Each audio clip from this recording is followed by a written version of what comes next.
তো বর্তমানে যে প্র্যাকটিস সেটটা আমরা আজকে দেখছি, সেই প্র্যাকটিস সেটটা কিন্তু কর্মসংস্কৃতি পত্রিকা থেকে। আর এই কর্মসংস্কৃতি পত্রিকাটি কিন্তু এ সপ্তাহের কর্মসংস্কৃতি পত্রিকা। আপনারা অবশ্যই দেখতে পাচ্ছেন। তো এই কর্মসংস্কৃতি পত্রিকা থেকে কিন্তু আমরা ইতিমধ্যে ৩৯টা প্রশ্নের সমাধান করেছি। এই সপ্তাহের কর্মসংস্কৃতি পত্রিকায় কিন্তু আপনারা এখানে দেখতে পাচ্ছেন ৫০টি প্রশ্ন আছে। তো ৫০টি প্রশ্নের মধ্যে ৩৯টা প্রশ্ন আমরা কমপ্লিট করেছি জেনারেল স্টাডিজ এবং অঙ্ক দিয়ে। আমরা কিন্তু ৩৯-এর পরের যে অঙ্কগুলো আছে, আজকে সেই অঙ্কগুলি সমাধান করব। তো ভিডিওটি শুরু করব। তবে তার আগে বলে রাখি, তো এর আগের প্রশ্নগুলি যেগুলো জেনারেল স্টাডিজ থেকে প্রশ্ন ছিল এবং কিছু অঙ্ক ছিল, সেগুলো যদি আপনারা দেখতে চান তাহলে আমার চ্যানেল ডেসক্রিপশন বক্সে দেওয়া থাকবে, অবশ্যই সেখান থেকে দেখে নেবে। তো আমরা আজকে এই 40 দাগের অঙ্ক থেকে শুরু করব। তো চলুন 40 দাগের অঙ্ক কী আছে দেখব। তবে তার আগে জুম করে আমরা একটু বড় করে নিই। তো এখানে দেখুন 40 দাগের অঙ্ক আছে, খুব সুন্দর একটা অঙ্ক আছে। একটি প্রশ্নপত্রে ১০০টি ২ নম্বরের প্রশ্ন আছে। প্রতিটি সঠিক উত্তরের জন্য ২ নম্বর দেওয়া হবে আর ভুল উত্তরের জন্য ১ নম্বর কাটা হবে। একজন ছাত্র সব প্রশ্নের উত্তর করে ৮০ নম্বর পেল। ছাত্রটি কটি সঠিক উত্তর করেছিল? তো এই ধরনের অঙ্ক হলে আপনি কিভাবে সহজে নিমেষে সমাধান করবেন দেখুন। এই যে এখানে যে অপশান আছে, এই অপশান থেকে আমরা মানে এই অঙ্কটি নিমেষে সমাধান করব। এই ৫০টি আছে, এই ৬০টি আছে, ৬৫টা আছে, ৭০টি আছে। এখানে বলছে ছাত্রটি কটি সঠিক উত্তর করেছে? তো অপশানগুলোর মধ্যে ৫০, ৬০, ৬৫, ৭০ কোনটি সঠিক এর মধ্যে বাছাই করতে হবে। তো আমার এখানে যে অপশান দেখেছি, এই অপশান থেকে বুঝতে পেরেছি যে এর মধ্যে কোনটা সঠিক হবে। আপনিও ওরকমভাবে সঠিক উত্তর বার করতে পারবেন। তো সেটা আপনার অনেক অঙ্ক প্র্যাকটিস করতে হবে এবং এই সম্বন্ধে আপনাকে জানতে হবে। তো এই অঙ্কটা আমি খুব সহজে নিমেষে সমাধান করব। একদম ৩০ সেকেন্ডের মধ্যে এই অঙ্ক সমাধান করব। কিন্তু তার আগে কিছু কথা আপনাদের জন্য আছে। একটু মনোযোগ সহকারে শুনবেন। আমি যে ভিডিওগুলো আপনাদের জন্য করি, সেগুলো যেকোনো কম্পিটিটিভ পরীক্ষার জন্য জেনারেল স্টাডিজ থেকে প্রশ্ন সমাধান করি এবং অঙ্ক থেকেও সমাধান করি। অঙ্কের প্রশ্নগুলি খুব সুন্দর করে খুব শর্ট ট্রিক্সের মাধ্যমে সমাধান করি। আশা করি সবার কিন্তু এই উপকারটা হয়। এই শর্ট ট্রিক্স দেখার ফলে অঙ্কে কিন্তু শর্ট ফর্মে কীভাবে উত্তর সহজে বের করা যায় তা আপনাদের কিন্তু একটু হলেও উপকার হয়। তাই বন্ধুরা, আপনারা দেখছেন, কিন্তু আমি আমার এই চ্যানেলটা খুলেছি ২০১৬ সালে। সেখান থেকে আজও পর্যন্ত একটা পয়সা ইউটিউব থেকে পাইনি। যে আপনি দেখবেন তাই আমার ইউটিউব থেকে ইনকাম হবে। আমি কিন্তু মানে টিউশনি করি, সবসময় টিউশনি করি। তারই ফাঁকে কিন্তু এই অঙ্কগুলো আপনাদের জন্য করাই, যাতে আপনাদের সুবিধা হয় বা যে কোনো সমস্যা থেকে সমাধান পান অঙ্কের থেকে।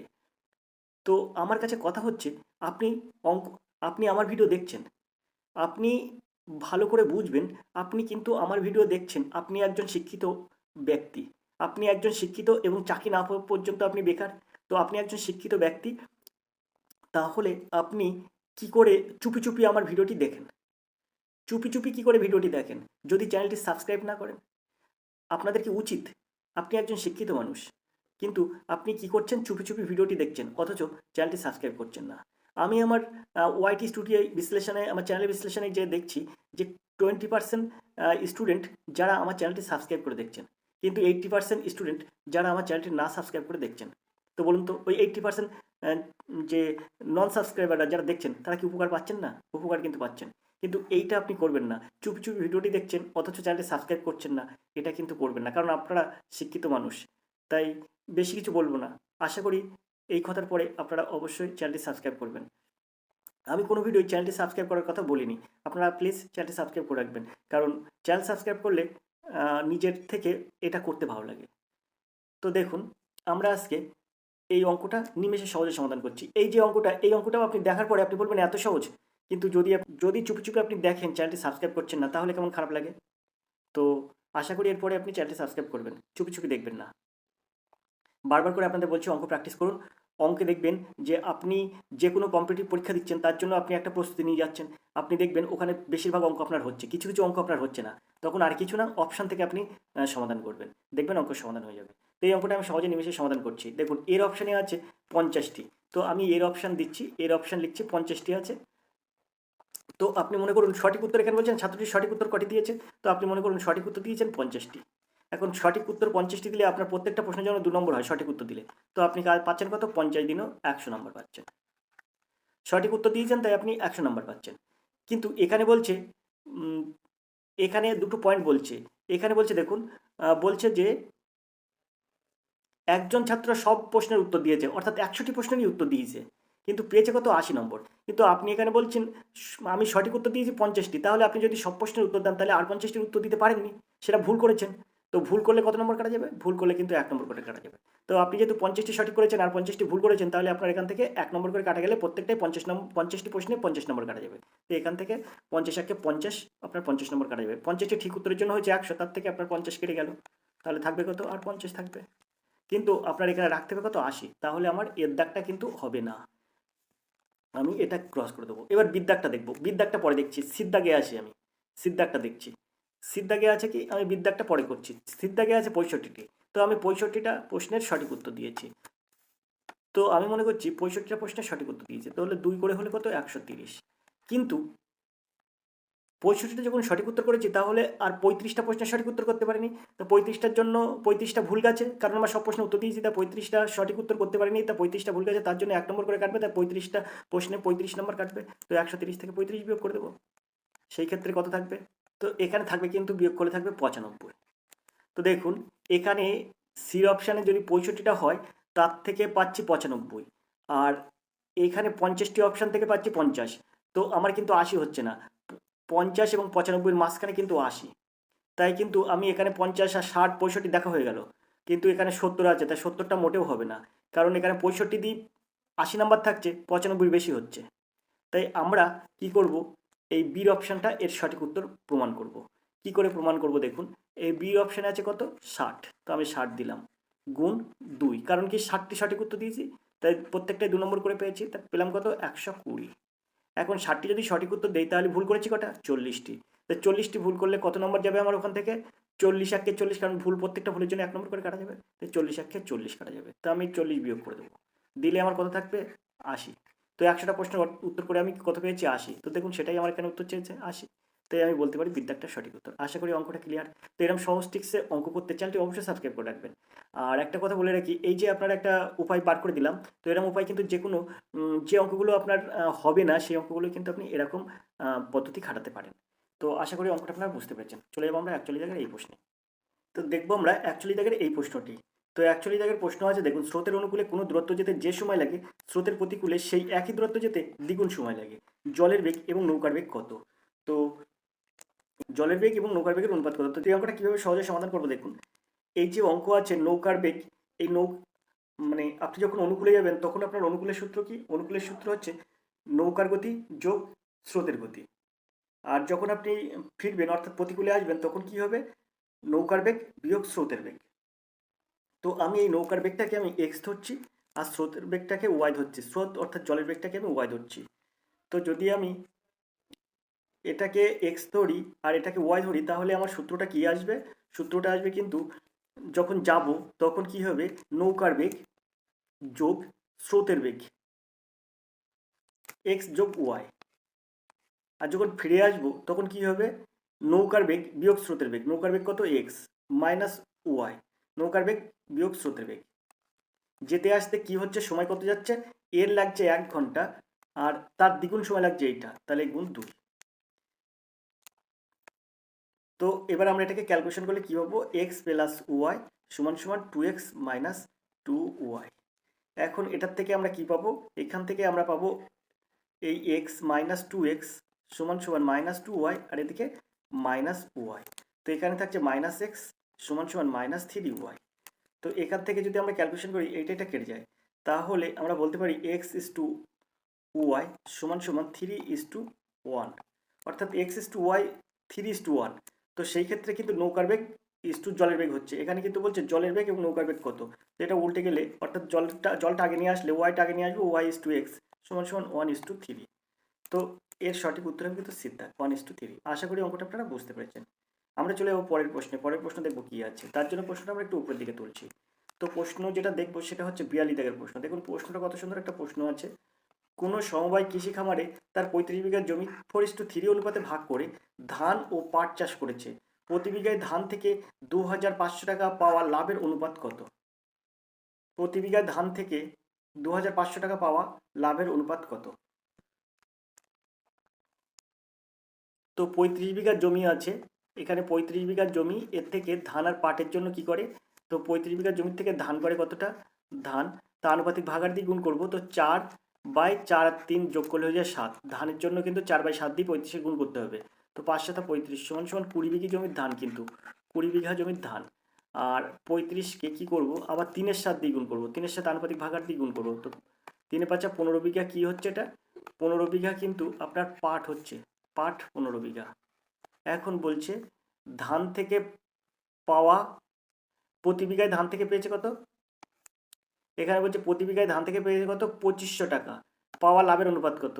তো এই যে প্রতি বিঘায় ধান থেকে পাচ্ছে 2500 টাকা, কিন্তু প্রতি বিঘা পাট থেকে কত পাচ্ছে সেটা এখানে বলেনি। তার মানে এই জায়গাটা কি প্রবলেম আছে অঙ্কে, একটু প্রবলেম অঙ্কে আছে এই অঙ্কটা। এখানে 35 বিঘাটা বাংলায় লেখা, এখানে কিছু অসুবিধা আছে, এখানে কোনো একটা প্রবলেম আছে, যার জন্য অঙ্কটা মানে মুশকিল আছে অঙ্ক। প্রতি বিঘায় ধান থেকে 2500 টাকা পাওয়া এবং প্রতি বিঘায় পাট থেকে পাওয়া এত, এর লাভের অনুপাত কত, এরকম একটা বলতে পারে। কিন্তু এখানে বলছে প্রতি বিঘায় ধান থেকে 2500 টাকা পাওয়া লাভের অনুপাত কত। তো অঙ্কটা একটু ভুল আছে আমার মনে হয়। তো যদি আপনারা মনে করেন যে অঙ্কটা ঠিক আছে, তাহলে আপনারা সমাধান করে অবশ্যই কমেন্ট করবেন। তো আমরা চলে যাবো 43 দাগের এই প্রশ্নটিতে। 43 দাগের প্রশ্ন আছে, স্রোতের অনুকূলে কলকাতা থেকে হলদিয়া যেতে 8 ঘন্টা এবং প্রতিকূলে 10 ঘন্টা সময় লাগে। যদি স্রোতের গতি ঘন্টায় 1 কিমি হয়, তাহলে নদীপথে কলকাতা থেকে হলদিয়ার দূরত্ব কত। এই অঙ্কটা আপনি কীভাবে সহজে সমাধান করবেন দেখুন। এখানে স্রোতের গতি আছে ঘন্টায় 1 কিমি, আর এখানে নৌকার বেগ হয়ে যাবে তাহলে কতটা, নৌকার বেগ হয়ে যাবে এটা সমান সমান 1 গুণ এই 8 আর 10 18, 8 যোগ 10, 10 বিয়োগ 8, বড়টার থেকে ছোটা বিয়োগ করবেন।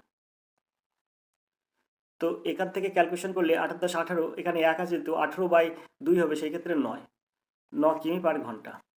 নৌকার বেগ হয়ে যাবে 9 কিমি পার ঘন্টা। এখন যেহেতু স্রোতের অনুকূলে কলকাতা থেকে হলদিয়া যেতে কত সময় লাগছে 8 ঘন্টা, তার মানে অনুকূলে মানে কি নৌকার বেগ যোগ স্রোতের বেগ, স্রোতের বেগ কত আছে 1 কিমি পার ঘন্টা, নৌকার বেগ কত কিমি পার ঘন্টা বার করলাম 9 কিমি পার ঘন্টা।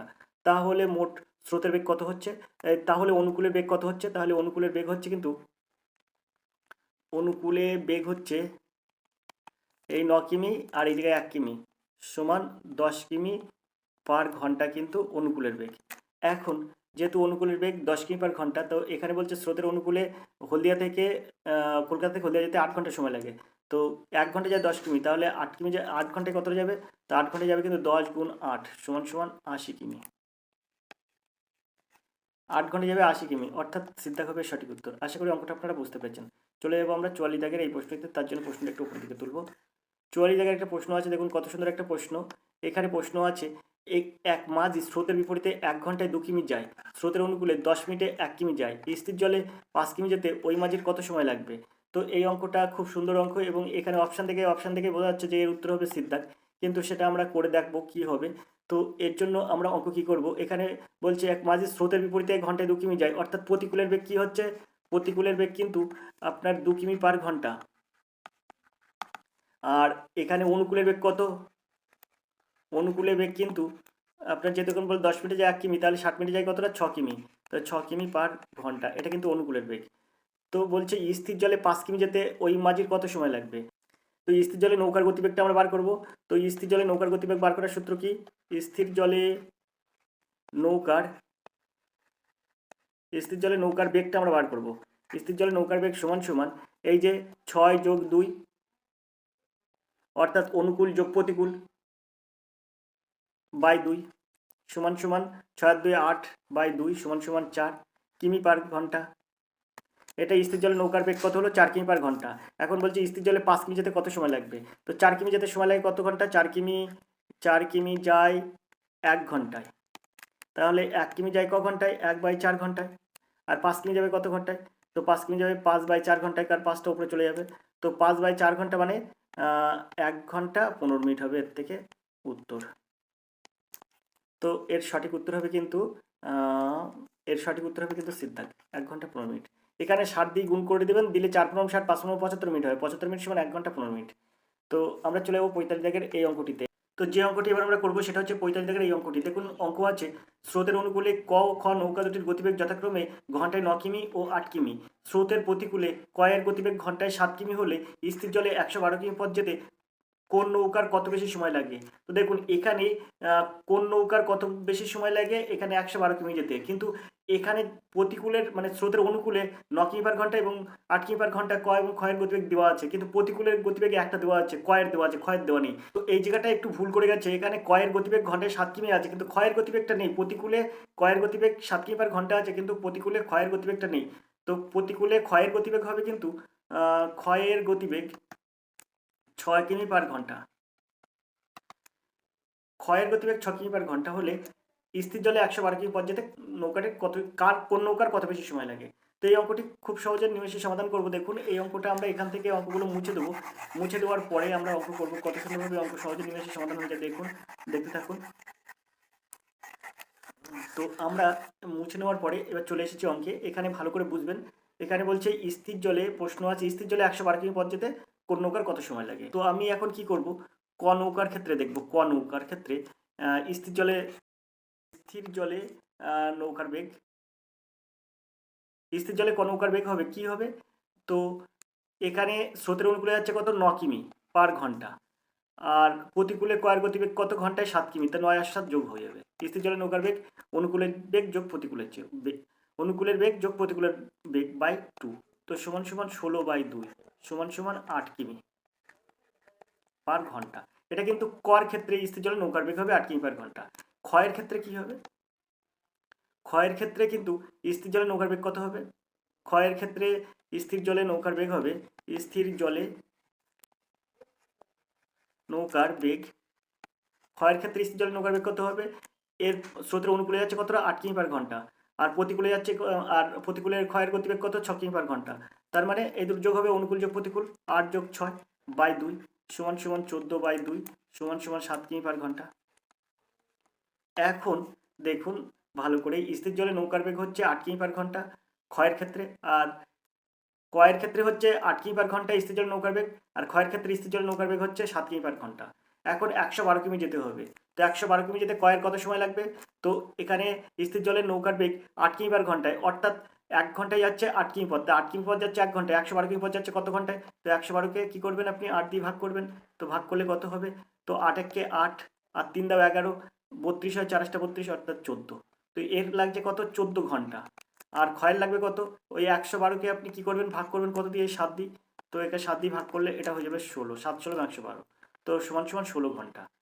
তো কয়ের ক্ষেত্রে 112 কিমি যেতে সময় লাগছে 14 ঘন্টা, আর ক্ষয়ের ক্ষেত্রে 112 কিমি যেতে সময় লাগছে 16 ঘন্টা। তাহলে ক্ষয়েরটা বেশি লাগছে, তো ক্ষয়ের সময় বেশি লাগছে, ক্ষয়ের সময় বেশি। ক্ষয়ের সময় কত বেশি? কয়ের 112 কিমি যেতে 14 ঘন্টা সময় লাগে, আর ক্ষয়ের 112 কিমি যেতে 16 ঘন্টা সময় লাগে। তো 16 থেকে আপনি 14 ঘন্টা বিয়োগ করুন, তাহলে থাকবে 2 ঘন্টা। তো 2 ঘন্টার সময় কিন্তু ক্ষয়ের বেশি লাগছে। তো এখানে এর সঠিক উত্তর হবে কি, ডির দাগ। ক্ষয়ের 2 ঘন্টা বেশি সময় লাগে, ডির দাগ হবে এর সঠিক উত্তর। আশা করি অঙ্কটা আপনারা বুঝতে পারছেন। চলে যাবো আমরা 46-এর এই অঙ্কে। তো 46-এর অঙ্ক দেখবো, তবে তার আগে প্রশ্নটা আমরা একটু উপরের দিকে তুলবো। তো চলুন প্রশ্নটা উপরের দিকে তুলি। এখন 46-এর যে অঙ্কটি এখানে আছে, সেই অঙ্কটি কী আছে দেখুন। এখানে অঙ্ক আছে, ঘন্টায় 6 কিমি বেগে হাঁটলে একজন ছাত্র 6 মিনিট আগে স্কুলে পৌঁছায়, আবার ঘন্টায় 4 কিমি বেগে হাঁটলে সেই স্কুলে 4 মিনিট দেরিতে পৌঁছায়, তাহলে ছাত্রের বাড়ি থেকে স্কুলের দূরত্ব কত? এরকম অঙ্ক থাকলে আপনি সহজে কীভাবে নিমেষে সমাধান করবেন দেখুন, একটা সূত্রের সাহায্যে অঙ্কের সমাধান হয়ে যাবে।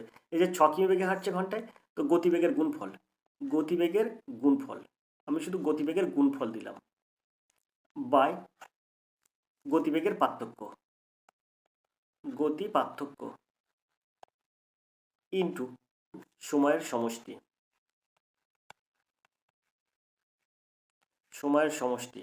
এখন এখানে গতির গুণফল, অর্থাৎ 6 কিমি বেগে হাঁটেন আর এখানে 4 কিমি বেগে হাঁটেন, তাহলে 6 × 4, তো সমান সমান দেবো আগে, আর 6 - 4 গুণ সময়ের সমষ্টি, সময় কত আছে 6 মিনিট আর 4 মিনিট, তাহলে কত হয় 6 আর 4 10 মিনিট। যেহেতু 10 মিনিট হচ্ছে, এই 10 মিনিটটাকে আপনি কি করবেন, এই 10 মিনিট এখানে যেহেতু ঘন্টা গতিবেগ, তার 10কে আপনি 60 দিয়ে ভাগ করে দেবেন। তো এবার আপনি কি করবেন, এখানে 6 আর 4 গুণ করলে 4 × 24 হয়ে যাবে, বাই 6 থেকে 4 বিয়োগ করলে 2 হয়ে যাবে, গুণ 10/60, অর্থাৎ 10/60 অর্থাৎ আপনার হয়ে যাবে 1/6। এই 16টা আর এই 16টা কাটবেন, তাহলে 1/6 হয়ে যাবে। এবার এখান থেকে এটা ক্যালকুলেশন করুন, 6 4 6 24, আর এই 2কে এই 4 দিয়ে কাটুন, 2 3 4, তো এখানে হয়ে যাবে 2। তো এখানে 2 কিমি এর সঠিক উত্তর, অর্থাৎ বাড়ি থেকে স্কুলের দূরত্ব হবে 2 কিমি, সিদ্ধা হবে এর সঠিক উত্তর। আশা করি অঙ্কটা আপনারা বুঝতে পেরেছেন। চলে যাবো আমরা 47 দাগের এই প্রশ্নে। 47 দাগের যে প্রশ্নটা আছে, সেই প্রশ্নটা দেখুন, রেল লাইনের পাশে দাঁড়ানো এক ব্যক্তি দেখলেন যে সমান দৈর্ঘ্যের দুখানি ট্রেন বিপরীত দিক থেকে এসে তাকে যথাক্রমে 18 সেকেন্ড এবং 12 সেকেন্ডে অতিক্রম করছে। ট্রেন দুটির পরস্পরকে কত সময় অতিক্রম করবে? তো এখানে কিন্তু রেল লাইনের পাশে দাঁড়ানো এক ব্যক্তি দেখছেন, এখানে থাকতে পারে একটা ইলেকট্রিক পোস্ট থাকতে পারে, বা প্ল্যাটফর্মে দাঁড়ানো একজন ব্যক্তি থাকতে পারে। তো পাশাপাশি এই দুটি বিপরীত দিক থেকে আসা ট্রেন এদের যেহেতু এখানে বলেছে যে 12 সেকেন্ডে একজন আর 18 সেকেন্ডে একটা অতিক্রম করে, তাহলে ট্রেন দুটি পরস্পর কত সময় অতিক্রম করবে সেটা যদি আপনি বার করতে চান, তাহলে এই সূত্র হবে, খুব সহজে নিমেষে সমাধান হবে এই সূত্রের মাধ্যমে। এই সূত্রটা আপনারা সমাধান করবেন এই দেখুন, 2 into A B by A plus B. তো এখানে 2 ইন্টু এ কত, এ মনে করুন 18, বি মনে করুন 12, এ মনে করুন 18 যোগ 12, তো হয়ে যাবে কত, 18 12 30। তো আমি এখানে একেবারে 30 করে দিচ্ছি, তো এর নিচে করে দিচ্ছি 30। তো 18 12 30, তো আমি যদি এটা কাটাকুটি করি তাহলে এখানে 15 দিনও 30, আর 15কে যদি আমরা এই 18 সঙ্গে কাটি তাহলে এখানে হয়ে যাবে 3 6 18 আর 3 5 15। তো এটা সমান সমান হয়ে যাচ্ছে 6 12 72 ওপরে, আর নিচে হয়ে যাচ্ছে কিন্তু 72 ওপরে, আর নিচে হয়ে যাচ্ছে কিন্তু এই 5টার নিচে হয়ে যাচ্ছে। তো এখানে যদি আমরা ক্যালকুলেশন করি তাহলে এখানে পাবো 5 14 70 আর 2 72 4 5 20, অর্থাৎ 14.4। এর সঠিক উত্তর হবে 14.4 সেকেন্ড, অর্থাৎ বিদ্যা হবে এর সঠিক উত্তর। চলে যাবো আমরা 48 দাগের এই প্রশ্নে। তো 48 দাগের প্রশ্নটা কী আছে দেখবো, তার জন্য প্রশ্ন একটু উপর থেকে তুলবো। তো 48 দাগের প্রশ্ন আছে দেখুন, এ বি সি একটি কাজ যথাক্রমে 20 25 আর 30 দিনে করে, তারা একসঙ্গে কাজ করে মোট 2220 টাকা পেলো। এ বি থেকে কত বেশি পেলো? তো অঙ্কটা আমি কিভাবে নিমেষে সহজে সমাধান করবো দেখুন, যেহেতু এ 20 দিনে করে 1 অংশ কাজ, তাহলে একদিনে করে কত, এ একদিনে করে কিন্তু 1-এর 20 অংশ কাজ। বি একদিনে করে কত অংশ, 25 দিনে করে 1 অংশ কাজ, তাহলে একদিনে করবে 1-এর 25 অংশ কাজ। সমস্ত কাজ সমান কিন্তু 1 অংশ, সেটা আপনি মাথায় রাখবেন। আর সি 30 দিনে করে 1 অংশ, একদিনে করে কত, 1-এর 30 অংশ। এখন এই যে 1-এর 20 1-এর 25 1-এর 30, তো এই 20 25 আর 30-এর লসাগু করলে কি হয়, 20 25 30-এর লসাগু করলে হয় 300। তো এ সমান সমান 20-কে কত দিয়ে গুণ করলে 300 হয়, 15 দিয়ে গুণ করলে, তাই 15/20, 15 ওপর নিচে গুণ করলে 15 1-কে 15 আর 15 20 300। তারপরে এখানে বি 25-কে মানে 300-কে 25-কে কত দিয়ে গুণ করলে হয় 300, তো 25-কে কিন্তু 12 দিয়ে গুণ করলে হয় 300, তা 12 ওপর নিচে গুণ করতে হবে, তো 12 1-কে 12 আর 25 12 300। সি 30-কে কত দিয়ে গুণ করলে হয় 300, 10, তো 10 1-কে 10 ওপরে আর নিচে হয়ে যাবে কিন্তু 300। এখন এখানে যেটা আছে সেটা দেখুন, এখানে কি হবে এবার, A is to B is to C, 15/300 is to 12/300 is to 10/300, সেই ক্ষেত্রে আমি লিখতে পারি 15 ইজ টু 12 ইজ টু 10, এদের অনুপাত হয়ে গেল। এখন এই মোট টাকা ইনকাম হয় কত, মোট টাকা হয় 2220 টাকা। তো 2220 টাকা থেকে কিন্তু ইয়ে পাবে সমান সমান 2220 গুণ আনুপাতিক ভাগার দিয়ে গুণ করে দেবো, তো 15 উপরে যাবে, 15 এর 7 7 37 হয়ে যাবে, আর 37-কে এটা দিয়ে কাটলে হয়ে যাবে 6 7, এখানে হয়ে যাবে কিন্তু 60, তো এটা সমান সমান হয়ে যাবে 900। বি পাবে কত, বি পাবে সমান সমান 2220 গুণ এখানে 12/37, তো এটা কাটলে হয়ে যাবে 60, তো এটা হয়ে যাবে 720। এখানে বলছে উত্তর কি চেয়েছে, এ বি এর থেকে কত বেশি পাবে, তো এ বেশি পাবে সমান সমান 900, এ বেশি পাবে সমান সমান 900 বিয়োগ 720, তো সমান সমান হয়ে যাবে 180। 180 টাকা কিন্তু বেশি পাবে। কে 180 টাকা বেশি পাবে, এ পাবে, অর্থাৎ এখানে ডিদ্দাগ হবে সঠিক উত্তর, 180 টাকা বেশি পাবে এ। তো আমরা চলে যাবো পরের প্রশ্নে। পরের প্রশ্ন দেখবো কি আছে। পরের যে প্রশ্নটা আছে সেটা হচ্ছে 49 দাগের এই প্রশ্ন, 36 জন শ্রমিক 55 দিনে যে পরিমাণ কাজ করতে পারে 66 জন শ্রমিক তার দ্বিগুণ কাজ করবে কত দিনে। তো এই অঙ্কটা করবো তার আগে এই প্রশ্নটা একটু এই উত্তরটা আমরা একটু মুছে দেবো।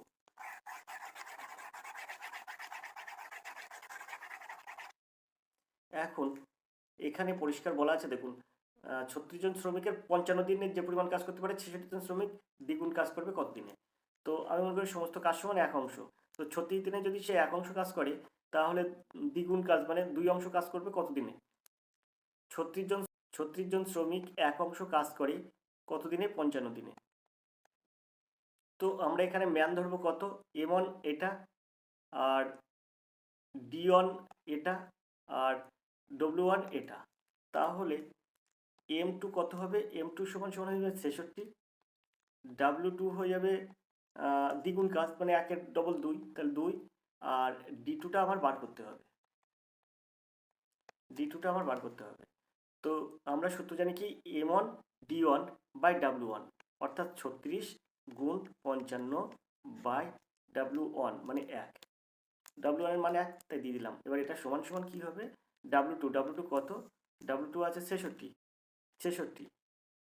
D2 M2 66 দিলাম গুণ D2 কত, D2 জিজ্ঞাসা চিহ্ন, তো D2-র মানটা আমি এই জায়গাটায় D2 বসাই রেখে দিলাম। আর W2-র মান কত, 2। তো আমরা যদি ক্যালকুলেশন করি তাই এই 66 আর 2 কাটলে হয়ে যায় 33, আর এই 36 কাটলে কত হয়, 3 11 33 আর 3 12 36, আর এই 11 আর 55 কাটলে কত হয়, 5 5 11 55, 5 12 60। তো D2 এই একের সাথে গুণ করলে D2 একে D2, আর এই 5 12 60টা এই পাশে চলে যায়। তো D2-র মান কত হয়ে যাচ্ছে, 5 12 60। তো এখানে উত্তর কত হবে, কত দিনে কাজটি করতে পারবে, তো 7 দিনে। এর দাগ হবে সঠিক উত্তর। তো 49 দাগের সঠিক উত্তর হবে এর দাগ। আশা করি অঙ্কটা আপনারা বুঝতে পেরেছেন। আমরা চলে যাবো 50 দাগের এই প্রশ্নটিতে। কোনো দ্রব্য বিক্রি করে 15% ক্ষতি হলো, ক্রয় মূল্য ও বিক্রয় মূল্যের অনুপাত কত হবে। তো এই অঙ্কটা কীভাবে আপনি সহজে সমাধান করবেন, তার আগে প্রশ্নটা আমি উত্তর করার জন্য এই জায়গাটা আমি একটু মুছে নিলাম। তো আমি এটাকে কীভাবে সহজে সমাধান করবো, দেখুন সুন্দর অঙ্ক। বলে কোনো দ্রব্য বিক্রি করে 15% ক্ষতি হচ্ছে, তাহলে ক্রয় মূল্য আর বিক্রয় মূল্যের অনুপাত কত হবে। তো 15% ক্ষতি করার অর্থ হচ্ছে 100 টাকায় আপনি কিনেছেন আর বিক্রি করছেন কত, 15 টাকা কমে। 15% ক্ষতি করার অর্থ হচ্ছে 100 টাকায় কিনেছেন, 85 টাকায় বিক্রি করছেন। এখন এখানে এটা হচ্ছে ক্রয় মূল্য আর এটা হচ্ছে বিক্রয় মূল্য। এখন এখানে বলেছে ক্রয় মূল্য বিক্রয় মূল্য অনুপাত কত, তাহলে মাঝখানে একটা আপনি ইস্টু দিয়ে দিন, তাহলে অনুপাতটা বেড়ে যাবে। তো এখানে 5 20 100 হয়ে যাবে, আর এখানে 5 17 85 হয়ে যাবে, অর্থাৎ 20:17 হবে। বিদ্যা হবে সঠিক উত্তর, 20:17। আশা করি অঙ্কটা আপনারা বুঝতে পেরেছেন। তো আজকে আমরা যে অঙ্কগুলো করলাম সেটি কিন্তু এই যে আপনারা অবশ্যই দেখতে পাচ্ছেন, এটা কর্মসংস্কৃতি পত্রিকা থেকে কিন্তু এই প্র্যাকটিস সেটটা আমরা সমাধান করলাম। এই প্র্যাকটিস সেটের জেনারেল স্টাডিজ থেকে প্রশ্ন এবং কিছু অঙ্ক প্রশ্ন আগের ভিডিওতে আমরা করেছি। এই ভিডিওতে আমরা শেষ অঙ্কগুলো সমাধান করলাম, 40 থেকে 50-এর অঙ্ক পর্যন্ত সব সমাধান করলাম। 39 দাগ পর্যন্ত অঙ্ক এবং জেনারেল স্টাডিজ দিয়ে কিন্তু আগের ভিডিওয় আমাদের শেষ করা ছিল। তো ভিডিওটি কেমন হলো অবশ্যই কমেন্ট করবেন এবং শেয়ার করবেন।